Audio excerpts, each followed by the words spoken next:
मेरा नाम डॉक्टर हाफिज़ बिलाल रसूल रामे है और मैं डायग्नोस्टिक और इंटरवेंशनल नेफ्रोलॉजिस्ट हूँ फौजी फाउंडेशन हॉस्पिटल लाहौर में और रामे clinic Ali view garden Lahore में। आज का जो इम्पोर्टेंट टॉपिक है जिस पर हम बात करेंगे वो है नेचुरल हिस्ट्री ऑफ हाइपरटेंशन। मतलब क्या है जी कि अगर ब्लड प्रेशर कंट्रोल ना रहे तो उसके फ्यूचर के अंदर लॉन्ग टर्म में क्या क्या नुकसानात हमारे जिस्म पर हो सकते हैं। तो बेसिकली जो लॉन्ग टर्म रिस्क होता है ब्लड प्रेशर के कंट्रोल ना रहने की वजह से उसको हम कार्डियोवैस्कुलर डिजीज़ कहते हैं, यानी कि दिल और दिल से निकलने वाली शरियानियों के अंदर तब्दीलियां ऐसी आ जाना जो कि जिस्म को नुकसान पहुंचाता है। इसमें नंबर 1 क्या है? Pressure related changes. Pressure related changes की अगर हम बात करें तो दुनिया के पहले नंबर पर उसमें क्या आता है? दुनिया के अंदर फालिज यानी कि स्ट्रोक का हो जाना और दिल का दायमी मसला जिसको हम कंजेस्टिव हार्ट फेलियर कहते हैं, इन दोनों के होने की सबसे बड़ी वजह ब्लड प्रेशर का कंट्रोल में ना रहना है, number 1। Number 2, pressure related changes के साथ और क्या हो सकता है कि दिल से जो नालियाँ निकलती हैं और जो दिमाग में नालियाँ मौजूद होती हैं उनका प्रेशर कंट्रोल ना रहने की वजह से सूज जाना, जिनको हम सेरिब्रल या एओर्टिक एन्यूरिज्म कहते हैं, ये भी हो सकता है। नंबर 3,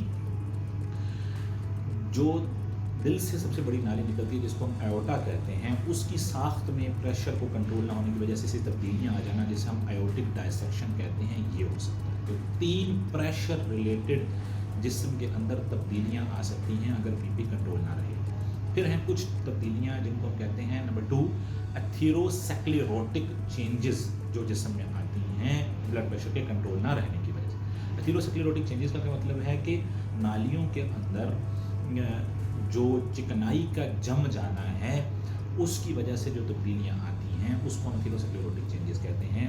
अगर ये दिल की नालियों के अंदर जम जाएगी तो जिसको कॉरोनरी आर्टरी डिजीज़ कहते हैं, तो दिल का अटैक हो सकता है, नंबर 1 पे। नंबर 2, अगर ये टांगों और बाजुओं की नालियों के अंदर जाकर जम जाएगी तो उससे क्या होगा कि जमने की वजह से खून की सप्लाई कम होगी, चलेंगे तो जिस्म में दर्दें होंगी, बैठेंगे तो ठीक हो जाएंगी, जो कि गैंग्रीन यानी कि रुकावट वो मुकम्मल होने की वजह से खून की सप्लाई बंद होने का भी बायस बन सकते हैं, जिसको हम पेरिफेरल वैस्कुलर डिजीज़ कहते हैं। और यही जमा हुआ खून जो कि नालियों में या खून में होकर ये एक जगह से दूसरी जगह जाके फालिज का और दिल के अटैक का भी बायस बन सकता है, जिसको हम एथेरोएम्बोलिक डिजीज़ कहते हैं। तो 3 चेंजेस एथेरोस्क्लेरोटिक हो गए। नंबर 3 पे अगर कार्डियोवैस्कुलर चेंजेस के अंदर क्या आता है? किडनी रिलेटेड चेंजेस, गुर्दे के ऊपर कुछ असरात आ सकते हैं, जिसमें नंबर 1 पे अगर ब्लड प्रेशर कंट्रोल ना रहे तो पेशाब के अंदर चर्बी, जिसको हम माइक्रो एल्ब्यूमिन यूरिया कहते हैं, उसके आने के चांसेस 15 से 30% रहते हैं अगर किसी का बीपी कंट्रोल नहीं। नंबर 1। नंबर 2 ये है कि अगर किसी का बीपी कंट्रोल नहीं रहता तो लॉन्ग टर्म में उसके गुर्दे के टेस्ट यानी कि यूरिया और क्रेटिनिन ख़राब होने के चांसेस 10 से 20% होते हैं। और अगर किसी का BP persistent 160 systolic blood pressure यानी कि ऊपर वाला जो ब्लड प्रेशर होता है उससे ज़्यादा रहता है तो 2 से 5% चांसेस हैं कि उसके गुर्दे मुकम्मल तौर पर ख़राब हो जाएं और गुर्दों की सफाई यानी कि डायलिसिस की भी लॉन्ग टर्म में ज़रूरत पड़ सकती है। ब्लड प्रेशर गुर्दे मुकम्मल ख़राब होने की एक बहुत बड़ी वजह है शुगर के बाद।